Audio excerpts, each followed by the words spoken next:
بسم الله الرحمن الرحيم. تبارك الذي بيده الملك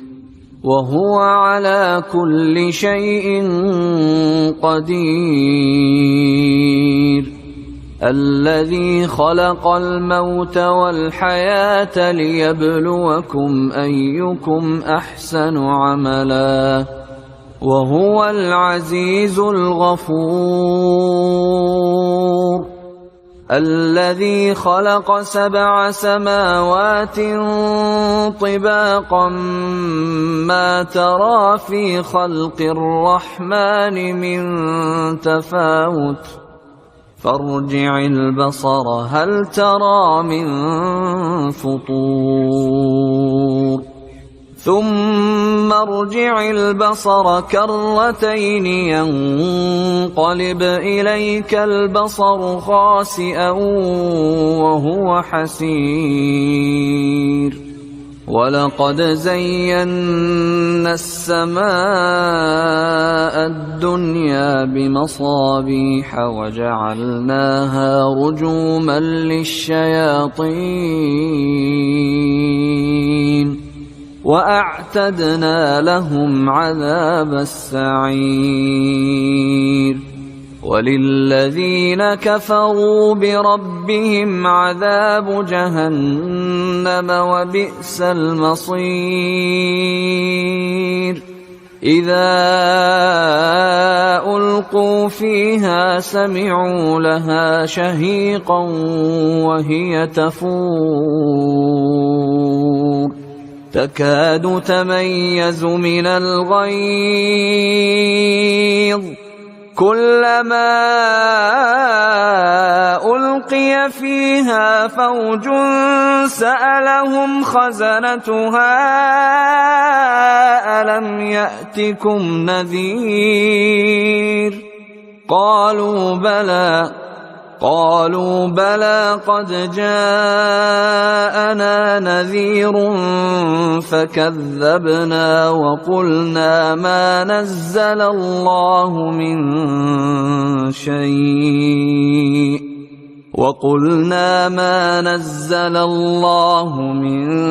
شيء إن أنتم إلا في ضلال كبير. وقالوا لو كنا نسمع أو نعقل ما كنا في أصحاب السعير، فاعترفوا بذنبهم فسحقا لأصحاب السعير. إن الذين يخشون ربهم بالغيب لهم مغفرة وأجر كبير. وأسروا قولكم أو اجهروا به إنه عليم بذات الصدور. ألا يعلم من خلق وهو اللطيف الخبير. هو الذي جعل لكم الأرض ذلولا فامشوا في مناكبها وكلوا من رزقه وإليه النشور. أأمنتم من في السماء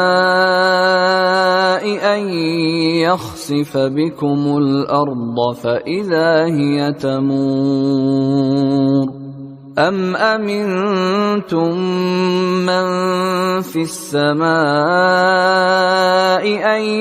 يرسل عليكم حاصبا فستعلمون كيف نذير. ولقد كذب الذين من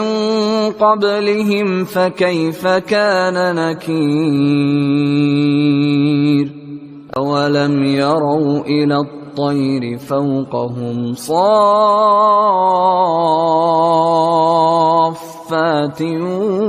ويقبضن ما يمسكهن إلا الرحمن إنه بكل شيء بصير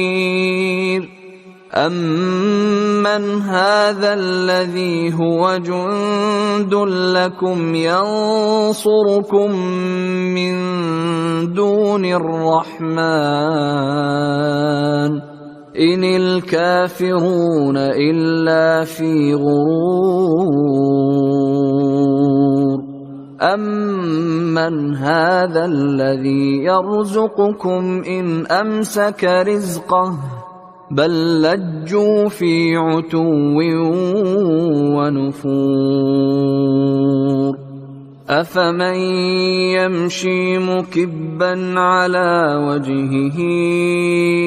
أهدى أمن يمشي سويا على صراط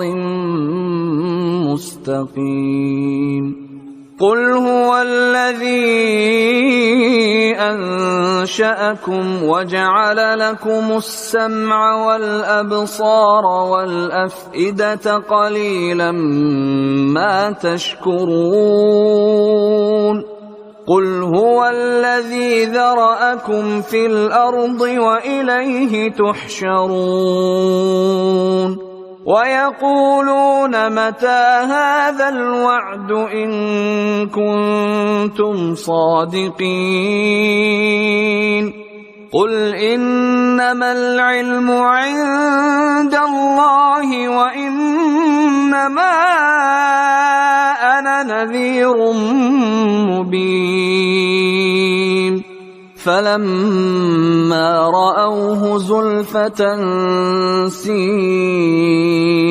وجوه الذين كفروا وقيل هذا الذي كنتم به تدعون قل أرأيتم إن أهلكني الله ومن معي أو رحمنا فمن يجير الكافرين من عذاب أليم قل هو الرحمن آمنا به وعليه توكلنا فستعلمون من هو في ضلال مبين قل أرأيتم إن أصبح ماؤكم غورا فمن يأتيكم بماء معين